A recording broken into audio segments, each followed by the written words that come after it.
You're listening to Free Zone Radio.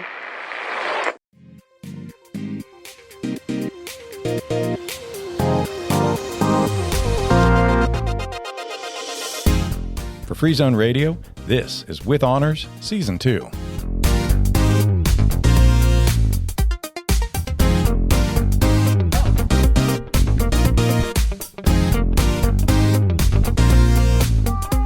It's the end of the school year.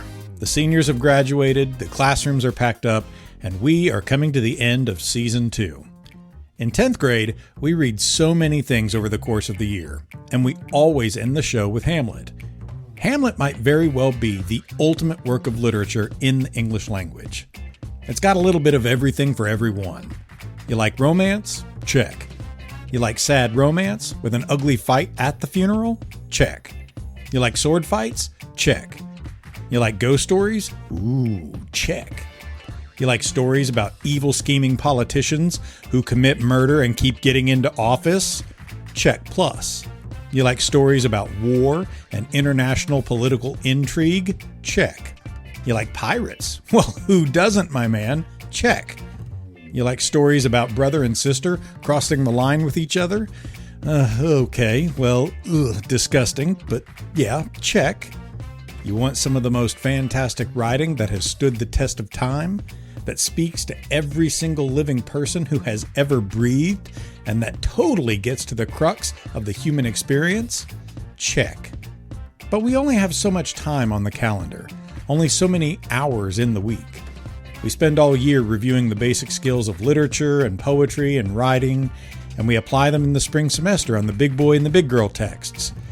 But with snow days and testing and time limits running wild, that schedule easily gets out of whack. Did we do Hamlet justice this year? Do I need to cut other things to make more room? Do I need to figure out a new career? Well, I feel like these things are way too essential. But my student Maylee disagrees. Maylee started off the school year by podcasting about the summer reading assignment. And here she is again at the end of the year, putting the finishing thoughts on what we did this semester and Hamlet.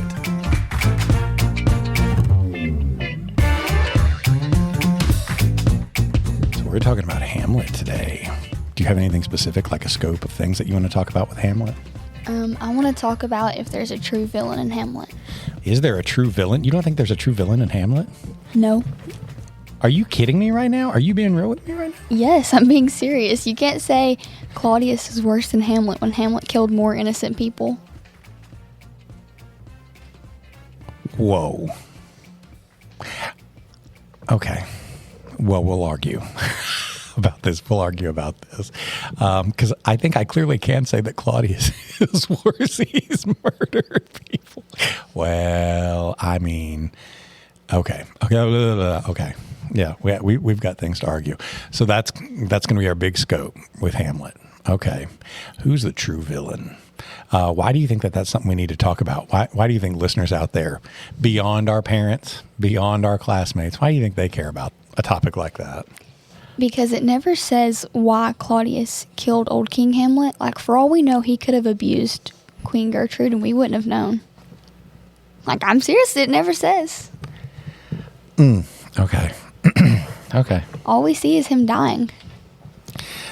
That is true. So, okay. I think that was a ghost that was out in the hallway right now. I think it was a ghost that's been wandering the castle by night. Maylee, this could very easily be your last podcast with me. I can see it in your eyes. You're like, I sure hope so. This could easily be your last podcast with me. Have you had a good year? I want you to be a truth teller with me on everything right now. Have you had a good year? Yeah, I had a good year. Why? She's not really had a good year. Did you hear how she went blank on that? She didn't have a good year.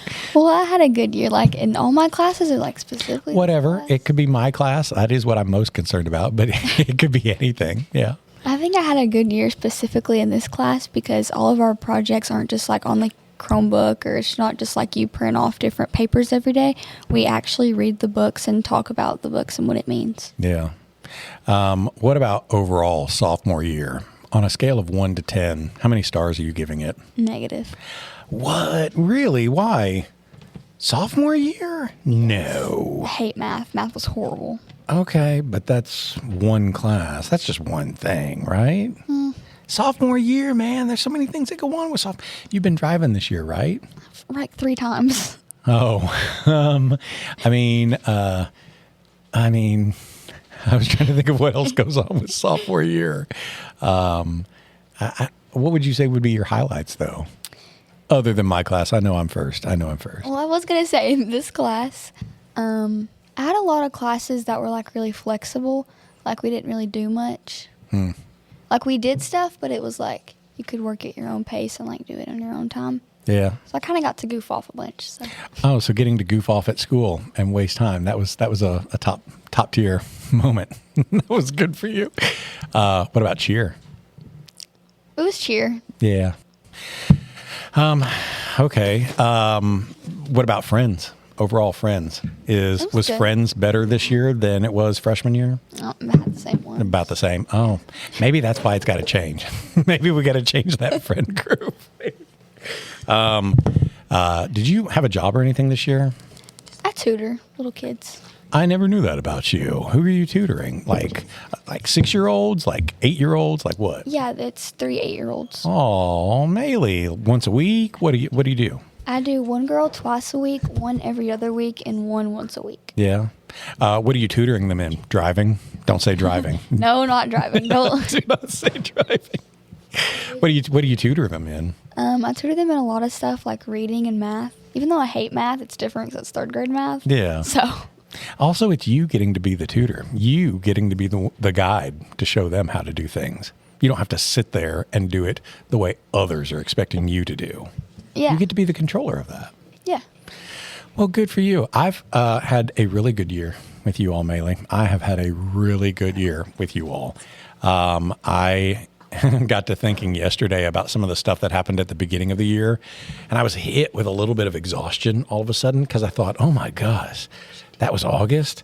It feels like it's been 10 years ago. In some ways, this school year has felt so drawn out long, but in other ways, it feels like it was just a hop, skip, and a jump ago. It was not that long ago. I was sitting here podcasting with you about your summer read that you actually did.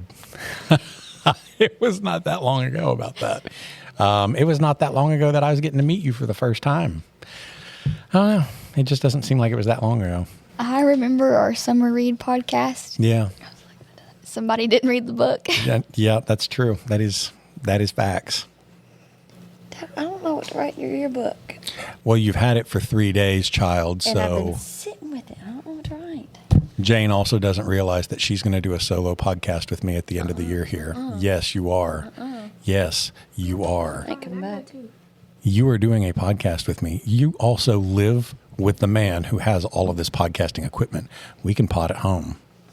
But I also feel like it loses kind of the magic if you don't pod here at school. Don't you give me that duck face. Don't do that. She did. That's what you did. No, you. What? Ever. Whatever you write, I want you to think, this is your last time as my student writing to me, Jane. This is your last time as my student writing to me. So I want you to think. The last Crockett ever in this building. Well, you're the last of my 3 children that'll be a student here. Yeah. The one and only. Are you going to cry? No, but you are going to write something nice to me. I'm okay. All right. Hamlet is such a sophomore text. From my perspective, Hamlet is such a sophomore text. It's a lot of times argued that it's like the most important work in the English language. Would you agree with that or disagree? I don't see the point. You don't see the point of Hamlet? No, I see the point, but I don't see why it'd be the most important. Because it has so many things in it, so many character arcs, so many different contributions. You got sword fighting, you've got love, you've got horror, you've got political intrigue, you've got like some of the best writing that Shakespeare produces is here in Hamlet. Some of the most fantastic monologues, some of the most fantastic of everything is here in Hamlet. And its contributions show up over and over and over in our culture. Lines from Hamlet go into movies. Characters are informed by Hamlet characters. So much of our thinking, so much of who we are is reflected in Hamlet. So a lot of times people will point to it and say, if I had to pick one thing that represents literature in the English language, it's Hamlet. But you disagree with that? So what would you pick? No, you said, I don't see the point in that. So what would you pick, Miss AI? What would you pick to be the... AI. Oh, you're AI. What would you pick to be the work of the English language? If you say Colleen Hoover, I'm going to flip this table. I am going to flip. I think Colleen Hoover ends with us. I'm going to... She's sending me into orbit right now. This is going to be so bad. Would you pick anything? I mean, if you want a book that has everything, the Bible. Well, yeah. The only thing is that the Bible is not originally of the English language. Yeah. Now, the King James Version is the first English language Bible that we have. And, there are so many other translations from there on out that are in English. But the original texts themselves are like earlier than England. So that's why I was saying Hamlet. I think so often people will point it and say that's English lit right there. But I could see the Bible being a comprehensive text for Western Civ. Well, I liked Hamlet. There was just a bunch of it that I felt like we didn't get enough of. I know. Okay, so let's spitball this real quick now too. My spring semester is jam-packed. And some years, like this year, we have a lot of snow days, and that bumps things. It kills my schedule. But we want them snow days. We don't want to cancel that. So some of the other 10th grade teachers and I were talking about what they do and what I do. We used to focus on 4 major texts through the spring semester and spend about 4.5 weeks on each one. And they kind of felt at times that they were rushed to do those 4. And so they kind of dropped one. It wound up going to the middle school anyway. But now sophomore year, the spring semester revolves around 3 major texts: Antigone, Caesar, Hamlet. So that's kind of like your sophomore semester is all Shakespeare and a little bit of Greek tragedy. That's a lot of Shakespeare. We were trying to think, what else would we do to balance that out? J. Croc over here, I start off with I lied. I start off with Greek myth. And then I do Fahrenheit 451, which y'all read outside of class. And then I do Antigone. And then I do Julius Caesar, Great Gatsby, Hamlet. What else did we do? We did something else this semester. We did something else. I don't remember what. We do a lot this semester.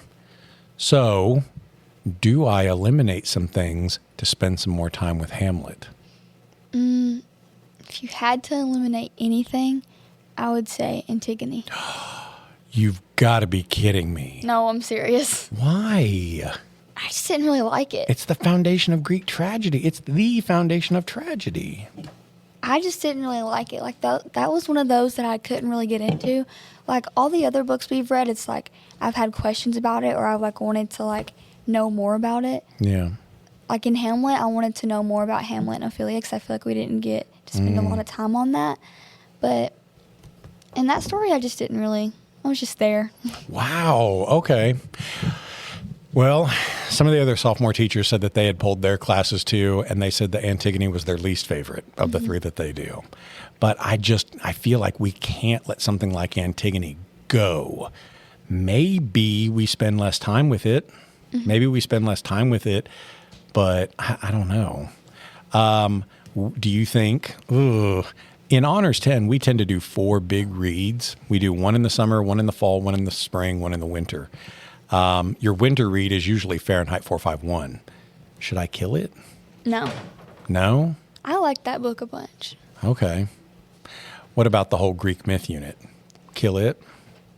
Well, I feel like it's something we need to learn because it relates back to like everything else we read. Yeah. And it shows like the foundation of it, like how we got there. Yeah. But if you had to eliminate anything. You still think it's Antigone? Yes. You would rather keep Julius Caesar over Antigone? Yeah, because I feel like Julius Caesar is a story we all hear about, but we don't really know what happened all the way until we actually read it and look into it. Okay. Like, we just know he got stabbed by his friend. We don't really know. Part of me was looking at what if I just chopped it up, because I only had like 3 weeks for Hamlet this year. We only had like 3 weeks for Hamlet. That was it. We had to speed run Hamlet. And you guys read most of Hamlet on your own and then came to class to talk about it and watch it and do stuff. Yeah, we only had 3 weeks for Hamlet. So if I changed my schedule and because testing comes in mid-April, and that is weird to do. If I expanded and I said, well, Hamlet can be 4.5 weeks, that means we start testing and start Hamlet at the same time. Yeah. And then we'd have to have, like, breaks in between our reading. Yeah. Because we have some days of testing. Yeah. So, I feel like Hamlet, in my gut, needs to be saved for the end of the year because it is one of the most complex texts that we can cover. It's got everything in it. It's what we build up to. But I, for years, have felt like I don't do Hamlet justice. Like it's the end of the year thing, and it's like we're just trying to get through it. And I hate that because Hamlet is wonderful. Maybe I just need to eliminate some things and go down to 4.5 week units. And if we have snow days, well, I'm sorry, but we had some snow days. Snow days always happen toward Antigone, so it would cut out time from Antigone. Perfect. Or I could do 2 weeks of Antigone, and then the rest of the semester would be 16 weeks, cut up over 3 texts. I feel like Antigone's just like, you read it and you just like know it. It's just like, oh, yeah, that happened. Yeah. Like, it doesn't really have anything unresolved, like you want to know more about. Like, you just know everything. Summer and I are going to sit down and talk about the social commentary behind Antigone, because I really feel like there is, I hate that whole statement, I believe that there really is a lot of intellectual, cultural, emotional, social importance behind something like Antigone. I just don't know that we do it justice in here right now. And we need to dig back into that. I only have so much time. I have to get rid of some things then. And I'm bad. He's a hoarder. Look at his classroom. He is a hoarder. He can't let go of the things that you all make for him. He has to get rid of something, though. I felt like when we did the project for it, like the playlist, Yeah. I feel like that made me understand it better. Okay. Because I had to, like, look through, like, if I was Antigone and, like, the way I would feel. Mm-hmm. But we spent a lot of class time on that, though. Should I have not spent so much class time and just said it's independent? yeah. Would you, be honest, would you have spent much of your independent time working on that playlist? Well, That was during basketball season, and y'all cheer a lot. I kind of spent my independent time anyways. Oh, okay. Because I had to, like, get on my phone and, like, look at playlists and stuff. I didn't just want to. Yeah, Because, like, if you just Google songs, you're just going to get. I know. Like, I know. You have to, like, actually look at music. So Well, if you're a good student like you do. If you're a good student like Maylee. But I'm sure there are people who are just like, I don't know, I'm going to pick this song. I'll pick this song called Ophelia because it fits Hamlet. She's in a Hamlet. Oh, gosh. Let's talk about Hamlet. If you wanted to pick the most important angle for Hamlet, what do you want to talk about today? I mean, I kind of want to talk about what I said in the beginning. Mm-hmm. Is Claudius really as evil as we think he is? Is Claudius really as evil as he thinks he is, or as we think he is? I probably would have killed Hamlet too, or at least tried to. Whoa. Old King Hamlet or young Hamlet? Young. Why? I also have that on recording now, so I can tell people. I mean, you're over here getting married, and then he's like, it's not like he's like young, like he's like a little kid, or he's like 10 or 12. He's like, he looks like he's like 30 in the movie. Mm-hmm. Like, and he's sitting over here in all black, and he's in the corner like this, and he's just like, even if you are upset, you're at your grown age, you should know how to control your emotions and not be over here throwing a fit. He is, yeah. Hamlet, we don't get a specific age for. I have seen teenagers play Hamlet, like older teenagers, all the way up to, yeah, like you said, 30, who have played Hamlet. So there's kind of like some wiggle room on how old, but the older a Hamlet you pick, a little bit more dangerous, that pettiness. Like, really? You're a grown man and you're digging your heels in on this, Hamlet? Come on. You had told me that you thought him wearing black at the back of the wedding and saying things like, no, I am too much in the sun, that Hamlet, you're making this about you. It's not about the problem. Yeah. You're just, What did you mean by that? Well, I meant, like, I understand that they just had the funeral, but it's like, you know, other people lost him too. Like, it wasn't just you. Like, he was acting like it was all about him. Like, you know, that was your mom's husband. And during that time, that was, like, when women couldn't rule. So it was like she either had to marry the next person so she could, or Hamlet would have become king. And obviously, he does not need to be king. Ugh. They do not make young Fortinbras king. They give it to old Uncle Norway. And they do not make young Hamlet king. They give it to Uncle Claudius. Something about his state, they already recognize you are not ready. You're not mature enough. You're not hardened enough for being king yet. I have a counterpoint to that, though. In the beginning, it may be plausible that Claudius is not wicked because we don't have any evidence for it. We just see what we see. And being good people, we have to assume it's possible Hamlet is biased in his judgment. But we do get evidence later. Claudius himself says, "Oh, my most foul deed, the murder of a brother, bend, stubborn knees bend." Like, he admits it. And then he continues to seduce Laertes to the dark side. And, oh, here's this poison pill. Don't drink. He gets, undone by his own evils. Claudius, I don't know. He's pretty evil. He's pretty evil. And maybe if we're looking at the establishment saying Hamlet's not old enough, mature enough, hardened enough to be king, maybe it's also a comment on us saying, I don't know, we made some bad choices in electing Claudius to be king. We went with him just because he was older. We went with him just because why? Because he was more convincing. And I told you all today, there are plenty of convincing people in society that you feel good around, but man, they're rotten people and they're going to drag you down with them too. We have to be good judges of character, good discerners of truth, and know when we're being lied to. And quit electing them king. Quit electing them king of Denmark. He says that there's something rotten in our state. Quit making them king. That's my take on it. Well, I just want to know why he did it. We never get a clear answer why he killed him. You know what I'm saying? Well, Claudius says that it's the most primal sin, the murder of a brother. Mm-hmm. And if you're looking at Cain and Abel, that comes out of jealousy. A lot of times it just goes back to jealousy that, oh, well, everybody loves Abel. God loves Abel. Abel and Cain sacrifice to God every day. Cain, being a farmer, gives him the best of his crop. And Abel, being a young little shepherd, gives him his most white little lamb every day. And God's always like, oh, Abel, I love it. Thank you, Abel. I wouldn't change a thing, Abel. You're so good. And then tells Cain, thanks, Cain. Thanks. So there's jealousy between brothers. And I think even nowadays in the human experience, siblings can detect jealousy, that sometimes parents seem to favor others over one or whatever. But it's also one of the most primal political sins too, that I've waited for my turn to be king and I'm jealous. I'm done waiting. I want my parent out of the way so I can take that crown. I want my brother out of the way so I can take that crown.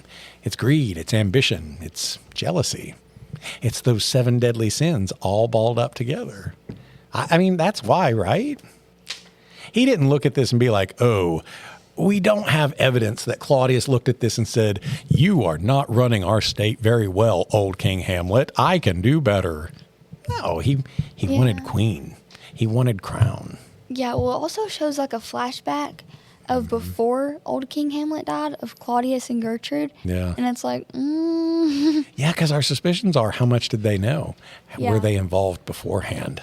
Did Gertrude know? Had she been cheating with him before? It's all uncertain.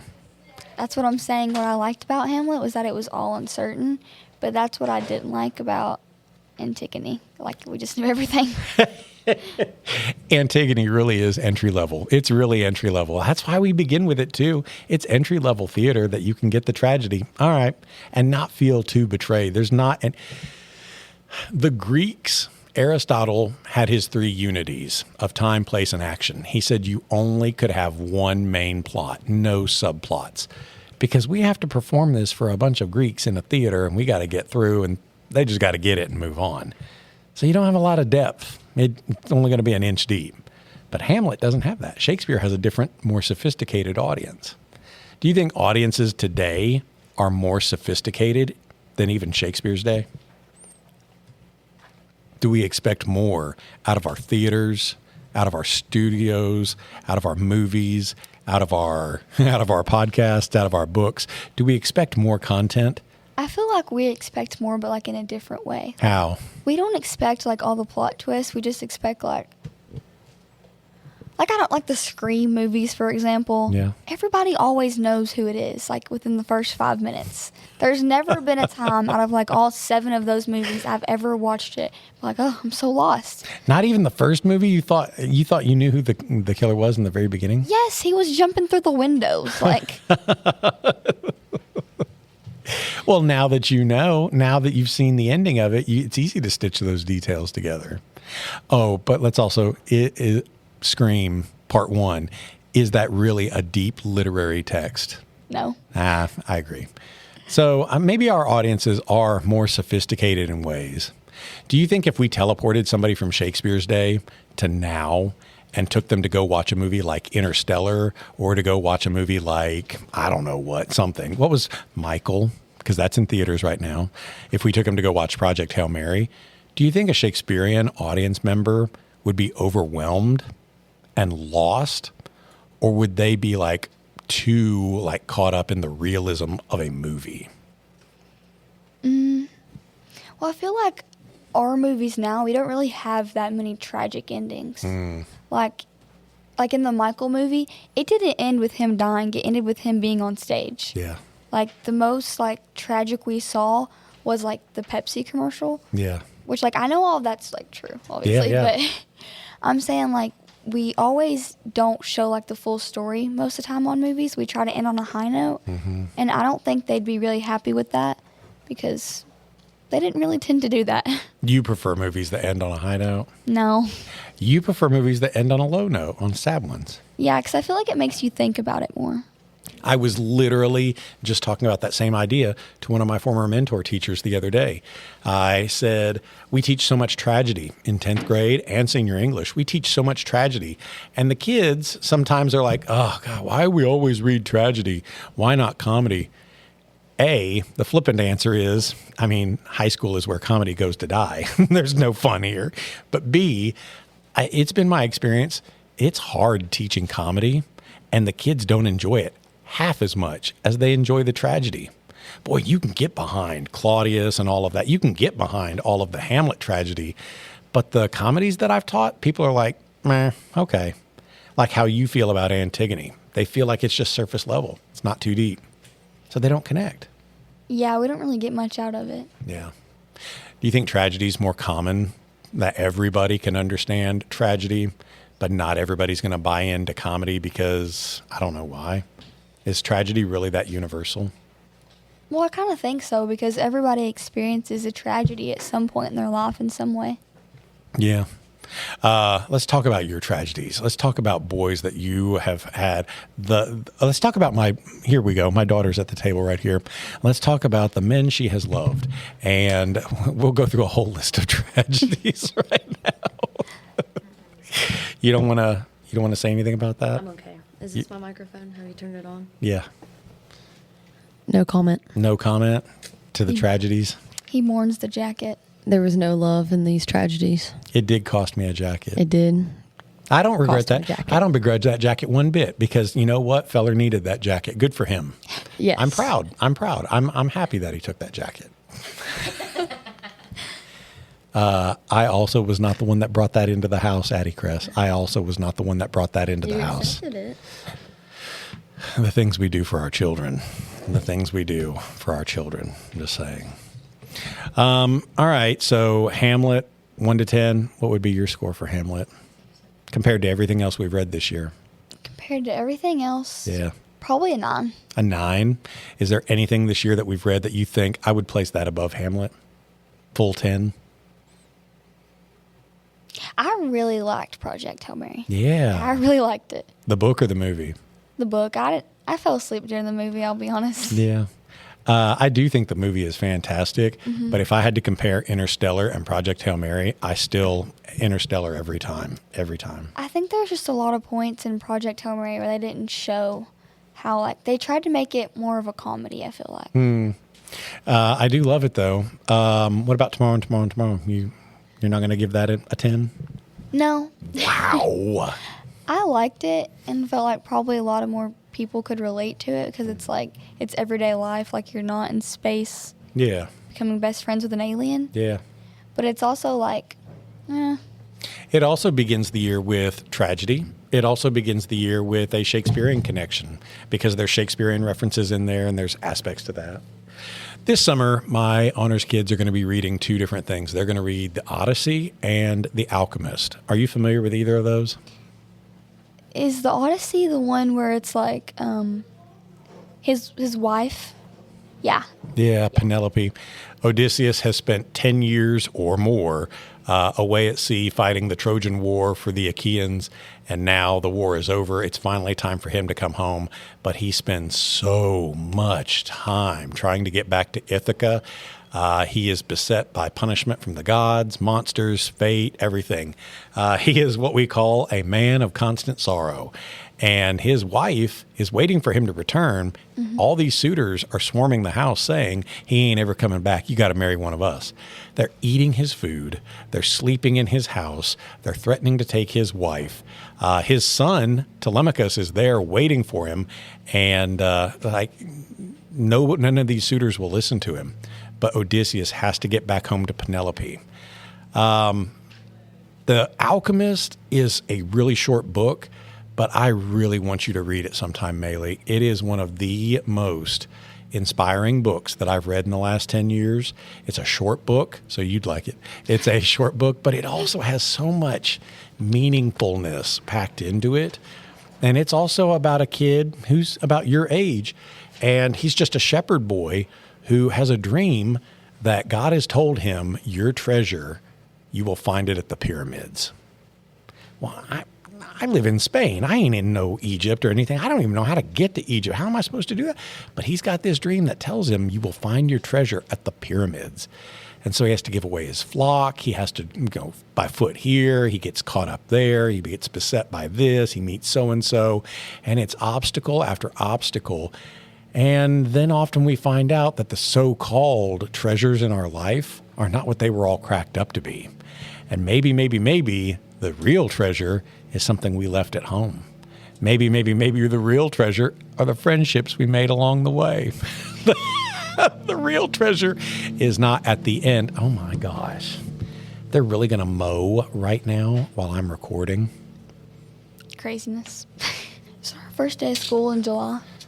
August 1st is our first class day. That's like Tuesday. Isn't that horrific? I did not vote for that calendar because they said, well, these kids just take off Monday and Tuesday, and then guess what they're going to do now? They're going to take off Thursday and Friday. They're still going to do that. And that Monday and Tuesday are the easiest work days of the school year. I don't even do anything. I know. I love working that Monday and Tuesday because it's cake. And I'd rather have like another day of summer. We're living in some dark times, Hamlet. We're living in some dark times. There is something rotten in the state of Denmark. Hamlet says, "O cursed spite that ever I was born to set it right." It's my job to fix this. I don't know how. Maybe they should pay attention to the classes that have like full classes. Like everybody wants to be in. Well, maybe. But, I mean, Miss Hawkins opened up dual enrollment for juniors. And you know what? I completely get it. Because dual enrollment classes offer you an in-state college credit. All you got to do is just attend the class, and it is an easy class. It is easy. So why wouldn't you go for the easy option that gives you the guaranteed credit? Why wouldn't you? And my class is a more challenging college-level class, but you take the test at the end, and nobody likes taking a test.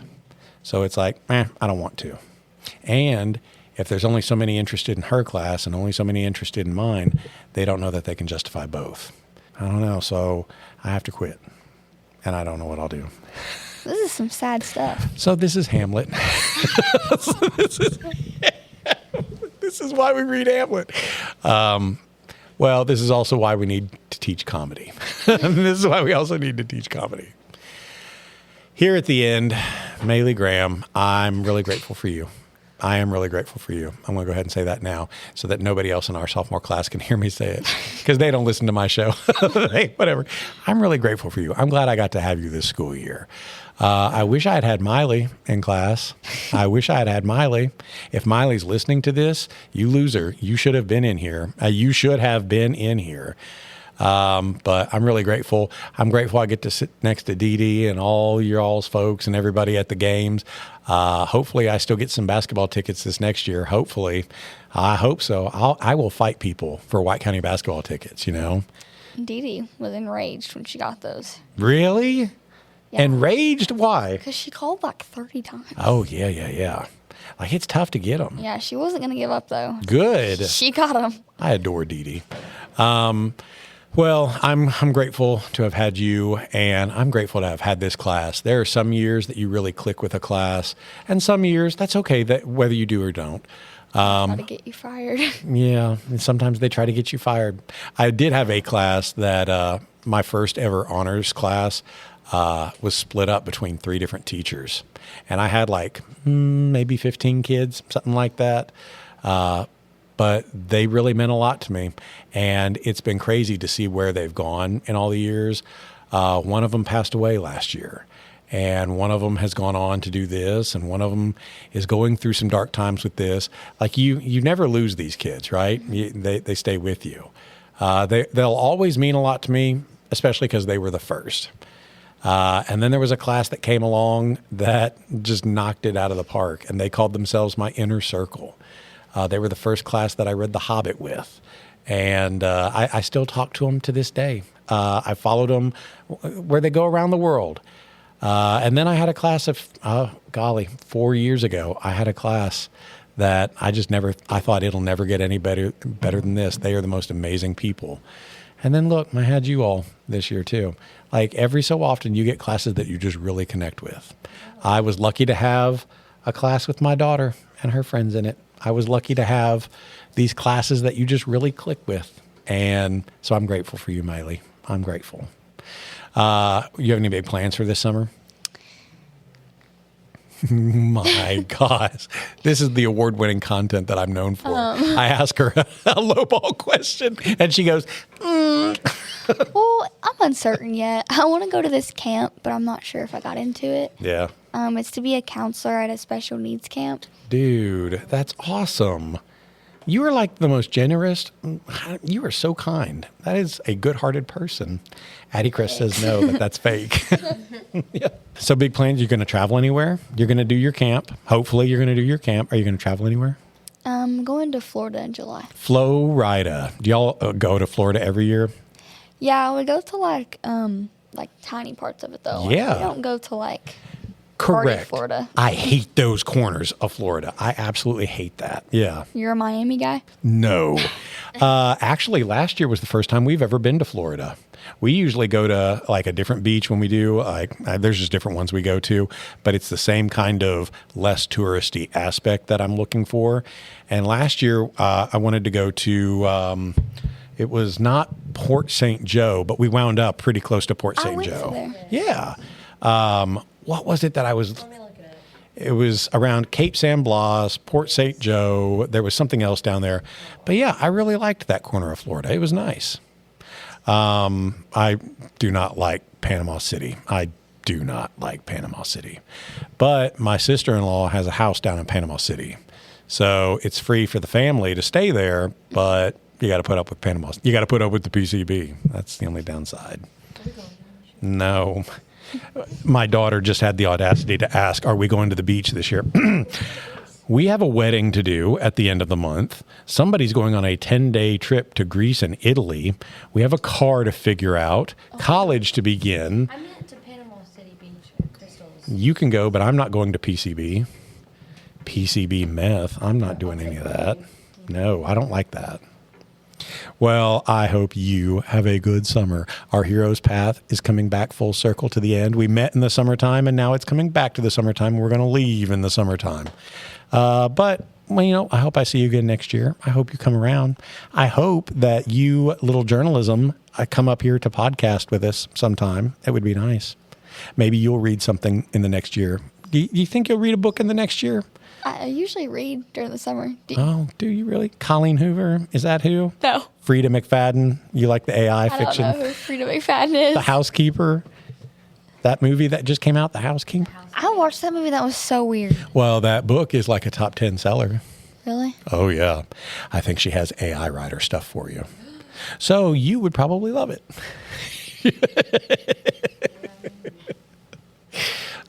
Do you have anything that you are looking ahead at reading?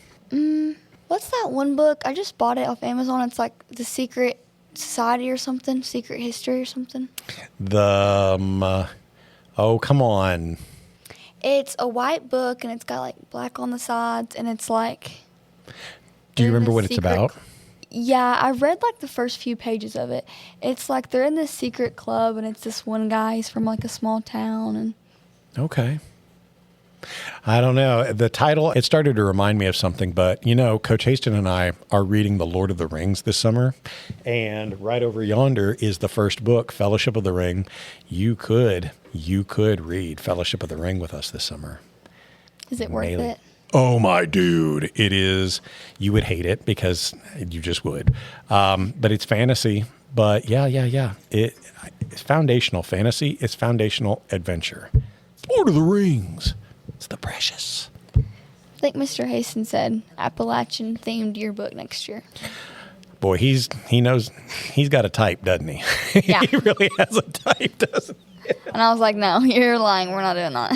Who came up with the grandma core energy for it this year? He did. He did. Yep, he's got a type. So we're going back with that because it does look Appalachian-y, doesn't it? Mm-hmm. It does. He's definitely got a flavor. I wanted a music theme. Well, fight for it. Oh, I am. Fight for Let it. me tell you. Who's going to be editor next year? Do we know? I don't know, but someone edited this year, and they changed my name on my page to my wrong name. I'm going to hit them. Yeah. Let's find out. Well, I know who it was. Let's go Hamlet on them right now. Let's Perfect. go find out. All right. Bye. Bye, Maylee. Bye. I'll see you next school year. Bye. Bye.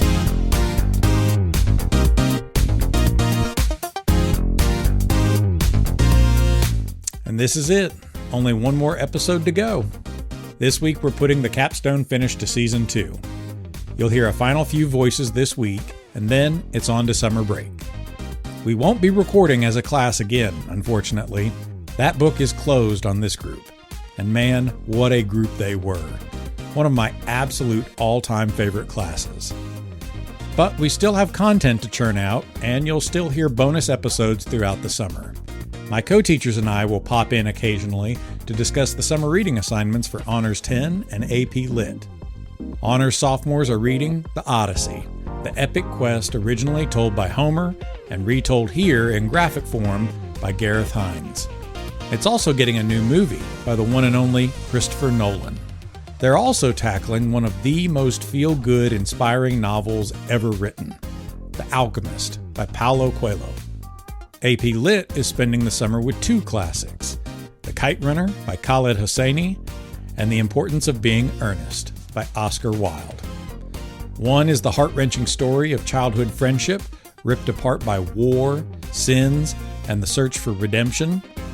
The other is a witty comedy of double lives, mistaken identities, and young men doing everything possible to avoid inconvenient social calls.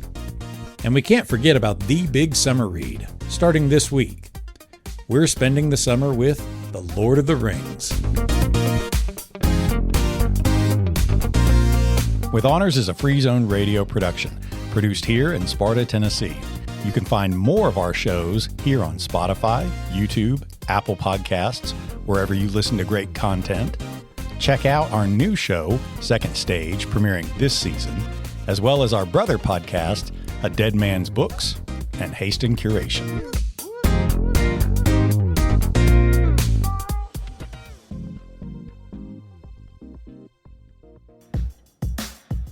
Hey everyone, My name is Drew, and I want to talk to you about my show, A Deadman's Books. The show was created with the mindset of whenever I pass away, as morbidly as that sounds, that my children would inherit my books. And of all the things that I'm going to pass down to them, I think that that's the one thing that I want them to make sure that they keep and go through on their own time. But I want to be there next to them whenever they read these things. And so I created a podcast so that they could go back and listen to me and my friends and other people as we read through these books and what we had to think about it. But it's grown to so much more. We've got authors we interview. We talk about everyday life. We talk about how literature connects to life. All of those things in one place. And now we want you to come along with us and join us. This is a podcast not just for my kids, but for everyone who loves to read, everyone who loves a good story, everyone who's a parent, everyone who's a teacher, everyone who just enjoys literature. This is a place to come. So come join us every Monday on A Deadman's Books.